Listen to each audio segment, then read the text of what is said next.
Bienvenue Stop Invest, la chaîne des top d'investissement. Ici, on parle essentiellement d'entreprises de qualité. On va parler ici aujourd'hui du top 10 des rates les plus intéressantes du marché en date d'aujourd'hui, disons au mois d'août 2026. Alors, pour les anciens, vous allez me dire « Ah, Thierry, tu as vendu ton âme au diable, tu es revenu sur les tops. » Non, il y a un catch, il y a un twist. Oui, on va parler des rates, mais on va parler d'un type de rate bien précis. On va parler essentiellement du retail rate. Vous savez, le type de rate avec les Realty Income, les Simon Property, etc. Je vais parler de cette sous-industrie parce que les rates, ce n'est pas un ensemble homogène. La seule chose ici qui réunit toutes les rates, ce sont les taux d'intérêt. Point à la ligne. Mais chaque rate a sa propre dynamique. Chaque sous-segment a sa propre dynamique. Alors, ce que je vais faire en date d'aujourd'hui, au lieu de vous parler juste du top, etc., pour ceux qui sont pressés, qui veulent savoir c'est quoi le top 10, allez en fin de vidéo. Là, je vais parler aux personnes qui ont la prétention de faire du stock picking sérieusement. OK? Et ici, quand on veut faire du stock picking sérieusement, notre macroéconomie, c'est la macroéconomie sectorielle. Donc, quand une entreprise m'intéresse, je dois m'intéresser à peu près sur qu'est-ce qui se passe en date d'aujourd'hui dans cette industrie de manière générale. Pourquoi? Parce qu'une fois que j'identifie les tendances de fond, de court terme et de long terme au sein de cette industrie, c'est plus facile pour moi de sélectionner quelles sont les entreprises les mieux positionnées pour réussir. On l'a fait avec les softwares. Je vous ai présenté la note d'analyse sectorielle. Et je rappelle une chose, hein, pour ceux qui ne savent pas. Les notes d'analyse sectorielle, je les fais avant que l'IA n'existe. OK? Donc, pour ceux qui vont se dire « Ah, c'est l'IA », allez faire la même chose. Bref, aujourd'hui, je vais partager une industrie uniquement celle qui concerne ici, j'appelle ça, ce sont des sous-secteurs de manière générale, donc excusez-moi, parfois je vais dire sous-industrie, secteur, etc. Mais voilà. Donc, on va parler ici des rates de centres commerciaux, ou bien qu'on appelle également les retail rates. Dans la note d'analyse sectorielle ici, j'ai parlé des retail rates, des rates de maisons unifamiliales, des rates résidentiels multifamiliaux. On a parlé ici des rates spécialisés dans l'industriel, l'immobilier industriel, les rates spécialisés dans la santé, les rates spécialisés dans les garde-meubles, dans les self-storage. On a également parlé ici des rates spécialisés dans les data centers. Il y en a une qui arrive ici, les rates spécialisés dans les télécoms. Et ça, ce n'est que l'analyse sectorielle pour les rates. Vous voyez qu'il y a plusieurs sous-industries. Et chacune a sa propre dynamique. Et donc, on va parler ici aujourd'hui des rates spécialisés dans les centres commerciaux. Et à la fin, on sortira ici le top 10. Et je vous dirai pourquoi c'est X ou Y. Et vous allez comprendre que dans cette industrie des rates, quand on rentre dans le segment des centres commerciaux, voilà à peu près quel type de centres commerciaux devrait m'intéresser en date d'aujourd'hui. Parce que sinon, la plupart du temps, vous allez faire quoi? Le dividende, etc. Non. On veut regarder la dynamique sectorielle. Est-ce que cette dynamique sectorielle est favorable pour l'entreprise qui va avoir tendance à nous intéresser? Et je rappelle une chose. Les notes d'analyse sectorielle en question sont basées sur les rapports financiers, l'étude des conférences call, sur un ensemble d'entreprises leaders dans cette industrie-là. Donc, vous imaginez le travail derrière. Un like, un abonnement, un commentaire, ça fait toujours plaisir. Et je rappelle une chose.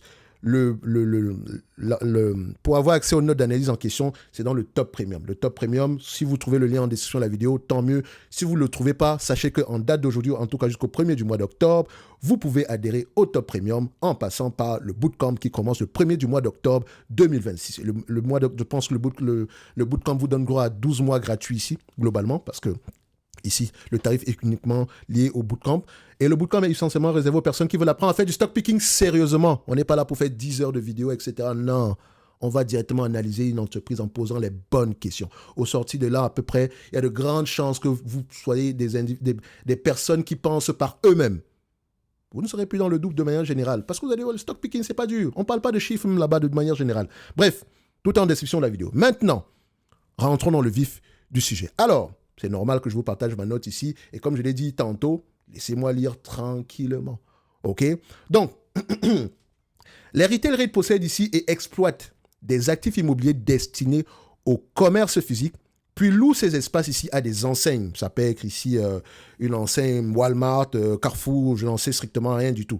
Donc, derrière cette définition assez simple se cache pourtant un univers très diversifié. Retail rate, c'est l'ensemble. À l'intérieur, on a des sous-segments. Vous voyez, le niveau de complexité augmente. Enfin, complexité, il ne faut pas que ça vous fasse peur.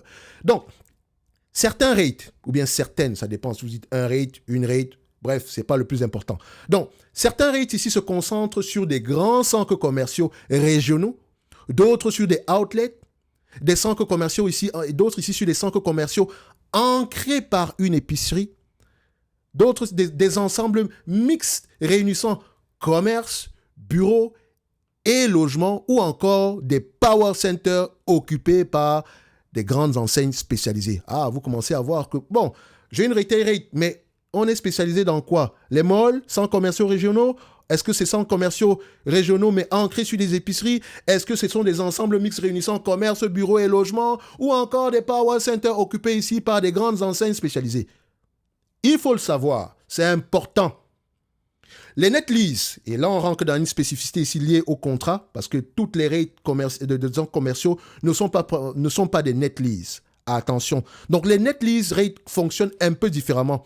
Ils possèdent généralement des bâtiments indépendants et structurent ici leur contrat de manière à ce que le locataire paie non seulement le loyer, mais aussi une grande partie des dépenses liées au bien ici. Et donc, ce type de rate-là a tendance à être bien spécifique. Très souvent ici, vous allez souvent les retrouver ici dans les rates ici comme rate income ou bien NNN, enfin pour celles qui me viennent en tête présentement. De toutes les façons, par rapport à une rate ici, vous devez savoir quel type de contrat on a. Donc, cette diversité explique pourquoi il est difficile de parler du retail rate comme d'un seul marché. D'autant que les conditions actuelles favorisent très clairement certains actifs plutôt que d'autres. Et c'est le but de cette note d'analyse sectorielle. Donc, la situation de départ reste plutôt favorable. Les consommateurs américains continuent de dépenser avec des ventes au détail en hausse de 6,9% sur un an en mai 2026. D'accord, les datas s'arrêtent pour moi en mai 2026. OK? Donc, et de 0,9% ici sur un mois. Donc, au premier trimestre, on a pris ici quoi? On parle des retail rates et vous voyez que je vous amène où? Au niveau des dépenses, des ventes au détail. C'est un élément qui nous intéresse parce qu'on a quoi? On a essentiellement des murs spécialisés dans la vente au détail. On loue essentiellement quoi? Des murs à qui? À des enseignes spécialisées dans la vente au détail. Donc, on doit regarder quoi? Le volume de vente au détail. Donc, au premier trimestre, elle progresse à peu près de 4% sur un an, tandis que volume de vente au détail, ça inclut quoi? Vente physique, vente en ligne également. Pendant que la partie e-commerce, le e-commerce ici avançait à peu près de 9,7%. Donc le e-commerce a une croissance très élevée. OK? Pour les propriétaires immobiliers, cette résistance ici de la consommation est importante. Tant que les enseignes réalisent suffisamment de ventes, elles sont davantage capables de payer leur loyer, de renouveler leurs baux et parfois même d'ouvrir de nouveaux magasins. Mais cette bonne tenue de la demande devient particulièrement intéressante lorsqu'elle rencontre ici un phénomène beaucoup plus rare dans l'immobilier commercial. J'ai parlé d'immobilier commercial dans son ensemble. Ça ne concerne pas juste l'immobilier, les rates de centres commerciaux. Ça concerne tout le secteur des rates. Et cet élément-là, c'est quoi? Une offre de nouveaux espaces extrêmement limitée. Oui, parce que les barrières à l'entrée dans ce secteur ne sont pas très élevées, hein. Enfin, dans certaines industries. Pour la plupart des sous-industries. Donc,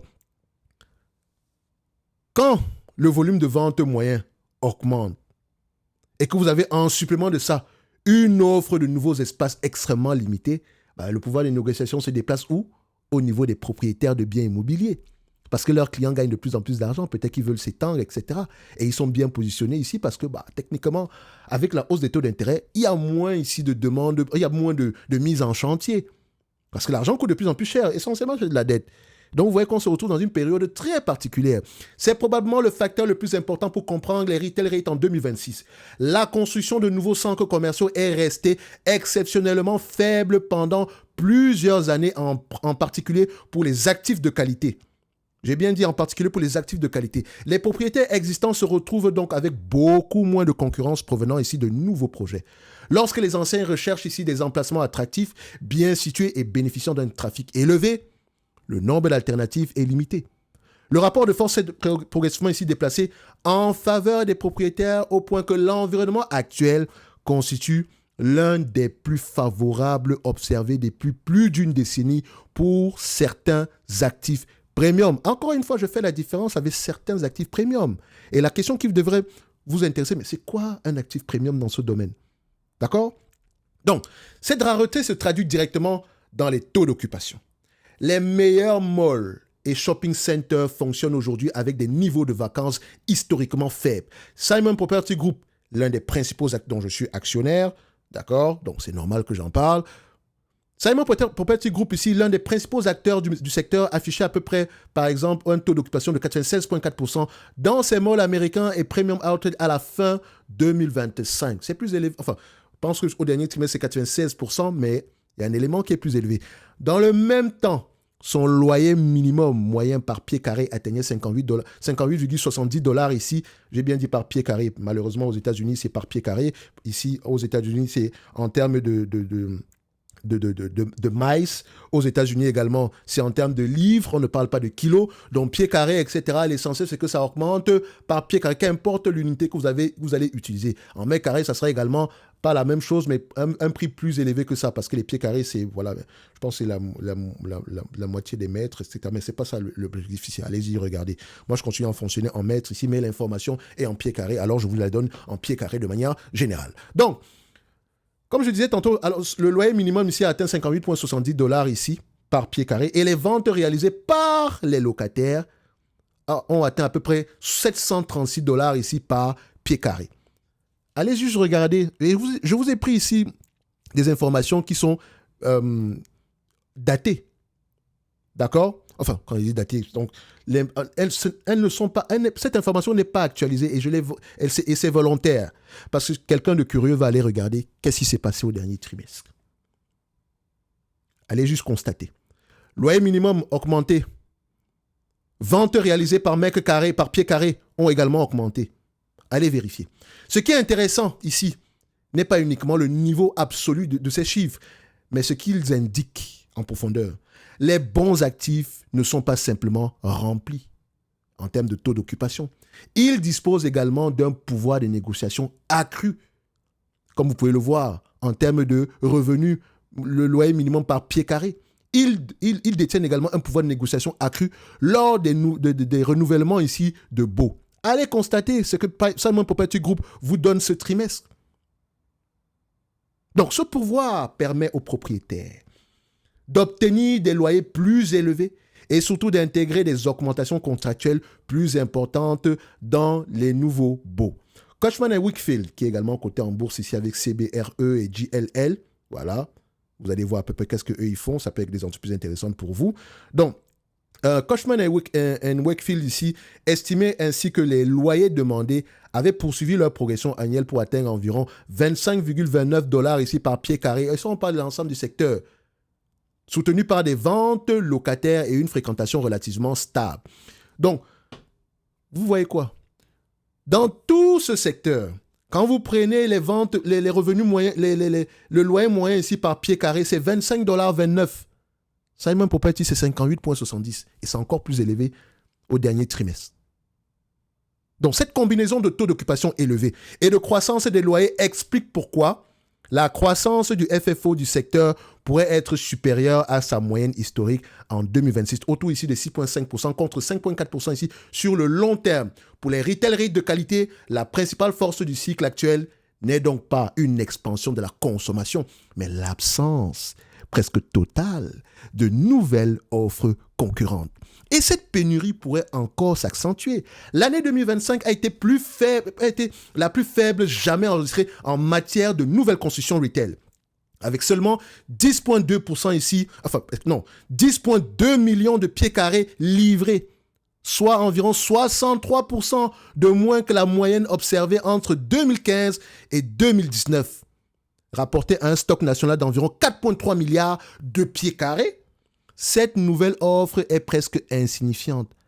La construction ne représentait qu'environ 0,2% de l'inventaire existant, contre 0,6% avant la pandémie.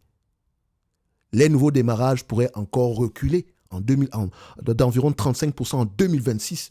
Cela signifie que même si la demande ne progresse que modestement, Le simple manque de nouveaux espaces peut continuer à maintenir un marché tendu. Et vous voulez qu'on parle de top 5 comme ça? Les amis, faire du stock picking, c'est un art, c'est une science. Ça demande quoi? Enfin, qu'est-ce que je raconte? C'est un art plus qu'une science de manière générale. Ça demande de recoller les morceaux à gauche, à droite, de les mettre en commun afin d'avoir le tableau dans son ensemble. Parce qu'à partir d'ici, je sais déjà pourquoi est-ce que ces rates-là performent bien. Quelqu'un va venir s'asseoir ici et dire que telle entreprise a une très belle performance, etc. Mais pourquoi? C'est le pourquoi qui nous intéresse. Est-ce que ça va durer? Et là, vous avez les informations. Ne me croyez pas sur parole, allez vérifier. Et très souvent, je me trompe très peu. Je me trompe très rarement sur les analyses sectorielles. C'est pour ça que je m'adosse d'abord dessus pour jamais prendre mes décisions d'investissement. Donc, je continue. Et vous avez à peu près les informations datées avec des graphiques pour aller voir. Le volume de construction a diminué. On parle avec les chiffres. Donc, cette dynamique ne signifie pas que tout va bien dans le commerce physique. Ah non. Comme d'habitude, il y a toujours un bon et un mauvais côté. Parce que dans l'ensemble, plus de 5500 ouvertures de magasins sont prévues en 2026. Mais elles restent inférieures aux quelques 7900 fermetures attendues. Donc, il y aura plus de chances. On va fermer plus de magasins, il y aura plus de fermetures que d'ouvertures. Le nombre de fermetures nettes continue donc d'être négatif, même si le rythme de détérioration ralentit. Donc, les anciens et les plus actifs se trouvent principalement dans des catégories comme le discount, celles qui vont avoir tendance à ouvrir le plus de magasins.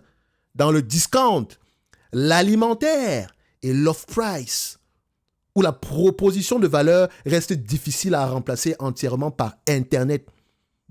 Donc, cette composition des ouvertures est importante car elle montre que la résilience du retail physique dépend de plus en plus du type de commerce accueilli. Ce qui veut dire que quand je regarde ma rate ici, ou bien mon rate, les clients sont situés dans quel secteur d'activité? Alimentaire, discount, off-price, j'aime ça. Mais s'il y a autre chose, peut-être qu'il vaudrait mieux faire attention. Donc, il y aura des fermetures nettes de manière globale, pas des ouvertures nettes, des fermetures nettes. Le volume de fermeture est plus élevé que le volume d'ouverture. Mais dans ce volume d'ouverture-là, les anciens et les plus actifs sont dans ces différents segments. Et ça vous donne une idée générale de ces entreprises-là. Est-ce qu'elles sont intéressantes sur le plan d'investissement ou pas? Parce que quand on parle de off-price, etc., on parle de qui? On parle de Winners, TGX, côté en bourse. Quand on parle ici de l'alimentaire, on parle de qui? On parle des Walmart, on parle des Kroger, côté en bourse. Quand on parle des discounts, on parle de qui? On parle des Dollarama. On parle des compagnies ici comme Dollar Général. Donc, je continue. C'est ici que le e-commerce reste le principal risque structurel. Ah oui. Sa part dans les ventes au détail américaines atteignait à peu près 16,9% au premier trimestre 2026 contre 16% un an plus tôt. Vous avez entendu quoi? La part du e-commerce dans le volume de vente au détail aux États-Unis, quand on prend tout le volume de vente au détail, 16,9%. 16,9%. Le e-commerce ne représente même pas encore 50%. Et vous allez me dire que la croissance d'Amazon va s'arrêter? Donc, en étudiant un secteur qui n'a rien à voir avec Amazon, je trouve encore des raisons d'être optimiste sur le dossier. Vous voyez? C'est important. On croise les informations. Donc, la progression peut sembler graduelle, mais elle continue de déplacer une partie des dépenses vers des canaux qui nécessitent beaucoup moins d'espace commercial traditionnel. Les rates ne peuvent donc pas compter uniquement sur la rareté des bâtiments. Ils doivent également posséder des actifs occupés par des commerces dont le modèle résiste mieux à la substitution numérique. Les centres ancrés ici par une épicerie correspondent particulièrement bien à cette logique.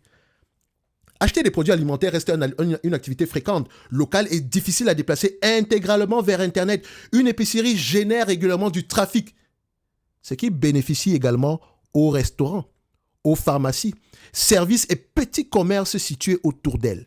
C'est pourquoi les Grocery Anchor Shopping Centers reste parmi les actifs retail les plus demandés par les investisseurs et affiche généralement des cap rates d'entrée les plus faibles du secteur en date d'aujourd'hui. Donc, ces biens immobiliers coûtent cher. Et je vous rappelle que quand les taux d'intérêt augmentent, les cap rates ont tendance à augmenter. Et quand les cap rates augmentent, la valeur du bien immobilier diminue. Ah oui. Et quand on vous dit ici qu'on a les cap rates les plus faibles du secteur, ça veut dire quoi? Ce sont les actifs les plus demandés. Donc cette demande pourrait rester forte en 2026, d'autant que plusieurs grandes chaînes alimentaires comme Kroger, Aldi, Sprout et Publix continuent d'ouvrir de nouveaux magasins. Donc cette solidité contraste fortement avec la situation. Et quand j'ai parlé ici des grocery anchor shopping centers, ça veut dire quoi? En réalité, c'est quoi? Vous allez dans, par exemple, centre commercial ancré sur une épicerie, ça veut dire ici que l'épicerie est au centre ici du magasin. Mais à l'intérieur de ce magasin-là, vous allez trouver des salons de coiffure, etc. Pas à l'intérieur de Walmart, à l'intérieur du bâtiment dans lequel se trouve Walmart. Donc, enfin, à l'extérieur, voilà, quand je dis à l'extérieur, c'est un seul bâtiment, mais à l'intérieur, il y a une partie délimitée juste pour Walmart et une autre ici pour d'autres services.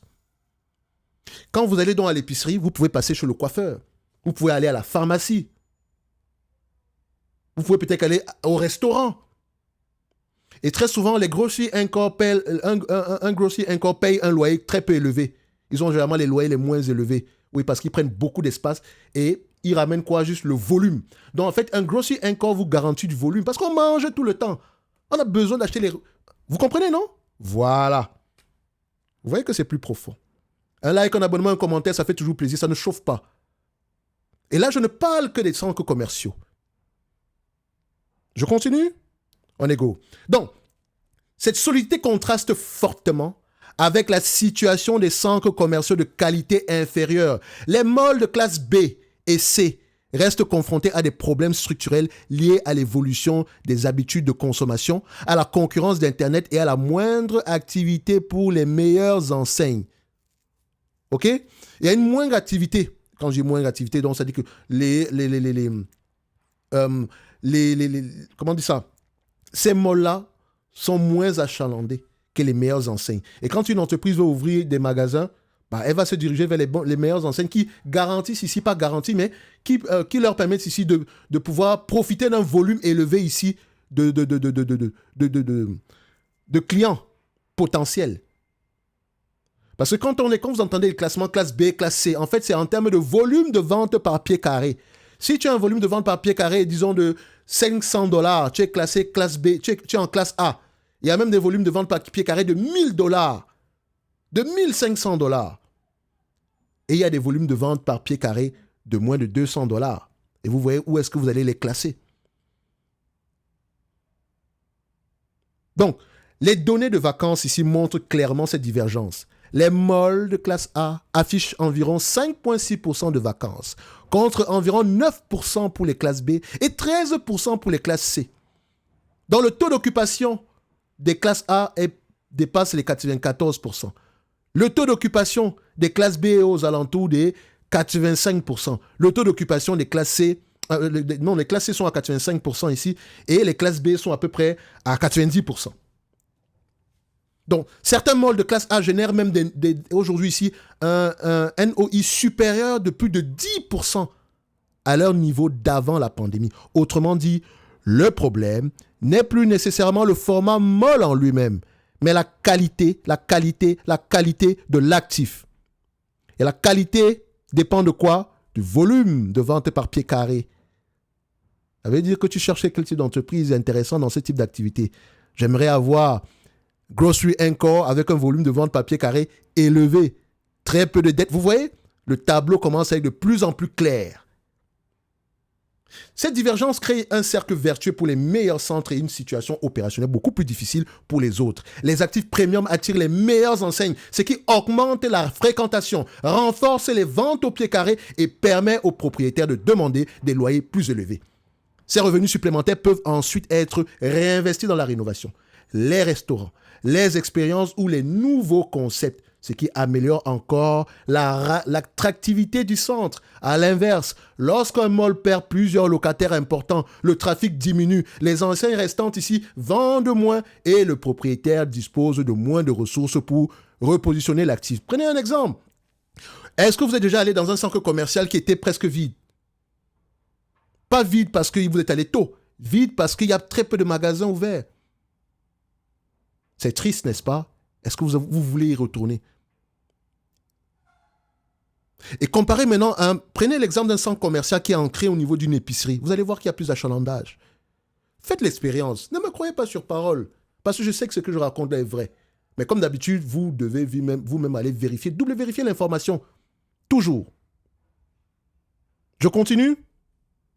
Donc, cette différence explique pourquoi un taux de vacances national de 5,9% à la fin du premier trimestre 2026 ne raconte qu'une partie de l'histoire.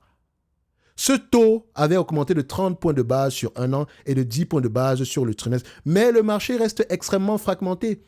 Une légère hausse de vacances nationales peut coexister avec une situation très favorable pour les centres commerciaux les mieux situés, simplement parce que les difficultés se concentrent davantage dans les actifs secondaires. Les droits de douane ajoutent néanmoins une nouvelle source d'incertitude.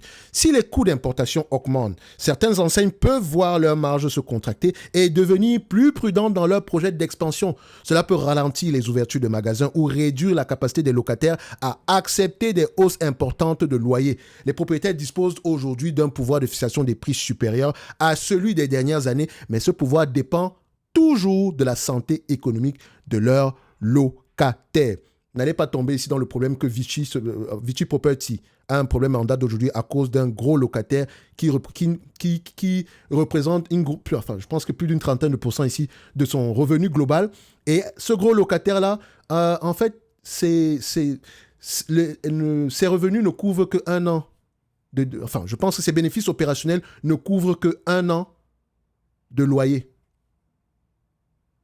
Ça veut dire ici que si l'activité continue à se détériorer, on aura des problèmes à long terme. C'est la raison pour laquelle Vichy paraît sous-évaluée. Aujourd'hui, allez regarder, Vichy, V-I-C-I. Elle paraît sous-évaluée, mais elle a un problème lié à un gros locataire. Et on parle de restructuration ici des loyers. Donc on parle de baisse des loyers. Je dis ça, je dis rien. Ça ne veut pas dire que ça va mal se passer parce que le loyer est une dette. Donc même si l'entité fait faillite en question, elle va rembourser. Le plus important, c'est pourquoi est-ce que César Palace n'arrive pas... pourquoi est-ce que les bénéfices opérationnels sont très peu élevés? Il me semble que c'est toujours, comme l'habitude, les problèmes de dette. Je n'ai pas vérifié, hein, mais allez voir. De toute façon, Vichy est un démembrement ici de César Palace. Allez regarder l'histoire. Reformons donc cette parenthèse parce que je pensais à ça parce que ça me permet, quand on parle de santé économique des locataires, c'est une partie très importante quand on analyse une règle. Donc, le même raisonnement s'applique au risque de récession. Une baisse importante de la consommation pourrait fragiliser les détaillants, augmenter les faillites et libérer davantage de surface commerciale. Donc la rareté actuelle des espaces de qualité offrirait probablement une certaine protection aux meilleurs actifs, mais elle ne les rendrait pas immunisés contre une forte détérioration économique. Donc le succès des retail rates dépend donc d'un équilibre, à savoir suffisamment de croissance des ventes pour préserver la santé des locataires, mais suffisamment peu de nouvelles constructions pour maintenir la rareté des bons emplacements. C'est précisément ce qui rend les perspectives du secteur plus nuancées qu'elles n'en ont l'air. Les fondamentaux des meilleurs actifs sont parmi les plus solides observés depuis des années, avec une offre limitée, une occupation élevée et un pouvoir de négociation favorable aux propriétaires. Mais en parallèle, le e-commerce continue de gagner des parts de marché. Les fermetures de magasins dépassent encore les ouvertures et les activités de qualité inférieure ici restent soumises à une pression structurelle importante. Enfin, pas les actifs, mais les ouvertures et les actifs de qualité ici inférieure restent soumises à une pression structurelle importante. Donc, le véritable enjeu n'est donc plus de savoir si le commerce physique va disparaître. Les données montrent plutôt qu'il se concentre progressivement autour d'un nombre plus réduit d'actifs capables d'attirer les consommateurs et les meilleures enseignes. Dans ce nouvel environnement, la rareté devient un avantage compétitif majeur. Les retail rates possédant des malls de classe A, des centres commerciaux bien situés ou des actifs ancrés par l'alimentaire peuvent bénéficier d'un marché où les locataires disposent de peu d'alternatives comparables. À l'inverse, les propriétaires d'actifs secondaires restent exposés à une érosion structurelle de la demande. Le retail immobilier ne disparaît donc pas. Il devient simplement beaucoup plus sélectif et la qualité de l'emplacement compte désormais davantage que jamais. So, je sais que quand on vous parle de rate ici, location, c'est très important. OK? Et c'est encore plus important, surtout parce que les barrières à l'entrée ne sont pas très élevées de manière générale. Quand l'argent ne coûte pas cher, on construit. Les volumes augmentent. Et ce n'est généralement pas une bonne chose. Alors, vous allez donc me demander, mais Thierry, c'est quoi ton top 10 parmi toutes ces entreprises-là? C'est simple. La première entreprise, c'est EPRT. D'accord? Donc, EPRT ici, c'est ça. Donc, vous avez ceci, EPRT, Essential Property. Pourquoi est-ce que c'est Essential Property en premier lieu? C'est parce qu'à cause des net lease orientés services, d'accord? Et une activité ici résistante à Internet. Ensuite, on va prendre Brixmor, ticker symbole BRX. Ça, c'est la 9e, OK? Je rappelle une chose, avant ce classement-là, parce qu'il faut qu'on s'entende. Le point essentiel ici est que ce classement ne cherche pas les rates offrant le rendement du dividende le plus élevé. Il cherche les business immobiliers que je considère comme les plus intéressants à analyser en profondeur. Donc, le prix payé pour les entreprises ici constitue ensuite une question totalement différente. Donc, ça regarde tout un chacun par rapport à votre propre compréhension du business. OK? Donc, vous avez ensuite une entreprise qu'on appelle ici NNN. D'accord? Après, ça sera notre 8e compagnie. Donc, NNN ici, c'est la simplicité, la stabilité et la visibilité exceptionnelle ici en termes de cash flow. Ensuite, vous avez quoi? Kimco. Donc, Kimco, ici, c'est... comment on appelle ça? Kimco, c'est essentiellement l'échelle Machib, donc l'envergure, donc dans les centres commerciaux ici, Open Air et les grosseries Encore. Vous avez ici en 6, vous avez Peco. OK? Donc, Peco ici, c'est... uniquement ici, c'est l'une des expositions ici les plus pures en termes de grosserie Encore Retail. Hein? Les centres commerciaux ancrés sur les épiceries. Elle ne fait que ça. Donc, ensuite, vous avez Realty Income. Realty Income, bon, c'est la plateforme NetLease ici, la plus diversifiée, d'accord, la plus puissante et diversifiée du groupe. Donc, elle ne fait pas que dans le retail, elle essaie d'aller ailleurs, mais on peut la rajouter ici. Ensuite, vous avez FRT. FRT, c'est à peu près ici Federal Realty. Donc, Federal Realty ici, c'est des emplacements extrêmement rares et difficiles à reproduire. Troisième entreprise, c'est SPG. SPG, c'est Simon Property Group. Okay? C'est le leader de la consolidation du retail autour des malls premium. Deuxième sur la liste, c'est ADC, donc Agri Realty. Donc Agri Realty ici, c'est une combinaison remarquable de net lease, qualité de crédit et croissance potentielle. Agri Realty, c'est pour ça que je la mets en deuxième position. Et la première, okay, c'est REG. REG ici, c'est Regency Center.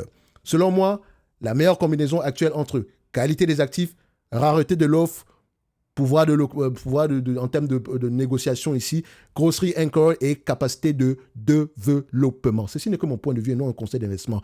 Si vous voulez à peu près voir également toutes les autres notes d'analyse sectorielle, rejoignez le bootcamp, vous aurez un accès direct ici au top premium. Et comme je l'ai dit, ce n'est qu'un segment parmi tant d'autres. À partir d'ici, dites-moi que vous ne comprenez pas quelles sont les dynamiques sectorielles en date d'aujourd'hui. Dites-moi que je me trompe.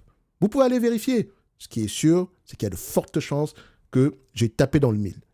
Merci, au revoir.